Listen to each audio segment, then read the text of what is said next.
వారాహిదేవి రూపం ఇంచుమించు వరాహమూర్తినే పోలి ఉంటుంది. అమ్మవారి శరీరం నల్లని వర్ణంలో ఉంటుంది. తల్లి వరాహముఖంతో 8 చేతులతో కనిపిస్తుంది. అభయవరద హస్తాలతో శంఖం, పాశము, హలము వంటి ఆయుధాలతో దర్శనమిస్తుంది.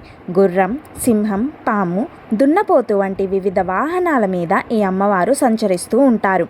లలితాదేవికి సైన్యాధిపతిగా వారాహిదేవిని వర్ణిస్తారు. శ్రీ వారాహి అమ్మవారు అంటే భూదేవి.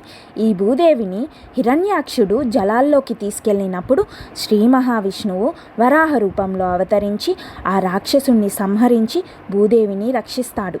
స్వామివారి మీద భక్తితో అప్పుడు అమ్మవారు వరాహ రూపం తీసుకుంటుంది. అందువలన ఈమె వరాహస్వామి స్త్రీ రూపమని అందరూ అంటారు. దేవి భాగవతం, మార్కండేయ పురాణం, వరాహ పురాణం వంటి పురాణాలలో ఈ అమ్మవారి ప్రసక్తి కనిపిస్తుంది.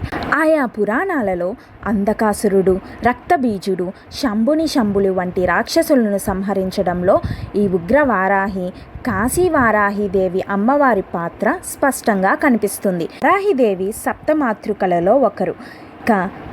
ఆషాఢమాసంలో జరుపుకునే వారాహి అమ్మవారి నవరాత్రులను గుప్త నవరాత్రులని, గుహ్య నవరాత్రులని పిలుస్తూ ఉంటారు.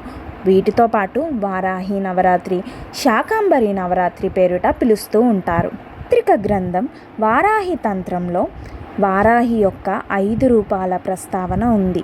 అనగా స్వప్నవారాహి, చండవారాహి, మహివారాహి లేదా భైరవి వారాహి, కృచవారాహి మరియు మత్స్యవారాహి.